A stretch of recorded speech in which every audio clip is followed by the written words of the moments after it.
ತಮ್ಮ ಹಲವು ಬೇಡಿಕೆಗಳನ್ನು ಈಡೇರಿಸುವಂತೆ ಕೇಂದ್ರ ಸರ್ಕಾರವನ್ನು ಆಗ್ರಹಿಸಿ ಕೆಲವು ಕಾರ್ಮಿಕ ಸಂಘಟನೆಗಳು ನಾಳೆ ಅಂದರೆ ಜುಲೈ 9ನೇ ತಾರೀಕಿನಂದು ಭಾರತ್ ಬಂದ್ಗೆ ಕರೆ ನೀಡಿದೆ. ಪ್ರತಿಭಟನೆಗೆ 25 ಕೋಟಿಗೂ ಹೆಚ್ಚು ಕಾರ್ಮಿಕರು ಸಜ್ಜಾಗಿದ್ದಾರೆ. ಬ್ಯಾಂಕಿಂಗ್, ವಿಮೆ ಕ್ಷೇತ್ರ, ಅಂಚೆ, ಕಲ್ಲಿದ್ದಲು ಗಣಿಗಾರಿಕೆ, ಹೆದ್ದಾರಿಗಳು ಮತ್ತು ನಿರ್ಮಾಣ ವಲಯದಲ್ಲಿ ಕಾರ್ಯನಿರ್ವಹಿಸುತ್ತಿರುವ 25 ಕೋಟಿಗೂ ಹೆಚ್ಚು ಕಾರ್ಮಿಕರು ನಾಳೆ ಸಾರ್ವತ್ರಿಕ ಮುಷ್ಕರ ನಡೆಸುವ ಸಾಧ್ಯತೆ ಇದ್ದು, ದೇಶದಾದ್ಯಂತ ವಿವಿಧ ಸೇವೆಗಳಲ್ಲಿ ವ್ಯತ್ಯಯವಾಗುವ ಸಂಭವವಿದೆ.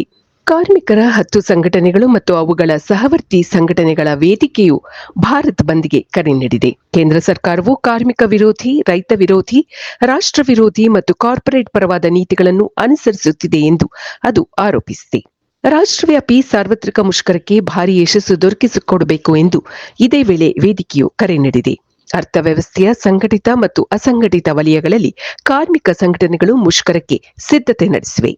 ಮುಷ್ಕರದಲ್ಲಿ 25 ಕೋಟಿಗೂ ಹೆಚ್ಚು ಕಾರ್ಮಿಕರು ಭಾಗಿಯಾಗುವ ನಿರೀಕ್ಷೆ ಇದೆ. ರೈತರು ಹಾಗೂ ಗ್ರಾಮೀಣ ಪ್ರದೇಶಗಳಲ್ಲಿನ ಕಾರ್ಮಿಕರು ಕೂಡ ಪ್ರತಿಭಟನೆಯಲ್ಲಿ ಭಾಗವಹಿಸಲಿದ್ದಾರೆ. ಕಾರ್ಮಿಕ ಸಂಘಟನೆಗಳು 17 ಅಂಶಗಳ ಬೇಡಿಕೆಗಳನ್ನು ಕೇಂದ್ರ ಕಾರ್ಮಿಕ ಸಚಿವ ಮನ್ಸುಖ್ ಮಾಂಡವೀಯ ಅವರಿಗೆ ಕಳೆದ ವರ್ಷ ಸಲ್ಲಿಸಿತ್ತು. ಕೇಂದ್ರ ಸರ್ಕಾರವು ವಾರ್ಷಿಕ ಕಾರ್ಮಿಕ ಸಮಾವೇಶವನ್ನು 10 ವರ್ಷಗಳಿಂದ ಆಯೋಜಿಸಿಲ್ಲ. ಕಾರ್ಮಿಕ ವರ್ಗದ ಹಿತಕ್ಕೆ ವಿರುದ್ಧವಾದ ತೀರ್ಮಾನಗಳನ್ನು ಸರ್ಕಾರ ತೆಗೆದುಕೊಳ್ಳುತ್ತಿದೆ ಎಂದು ವೇದಿಕೆ ಆರೋಪಿಸಿದೆ.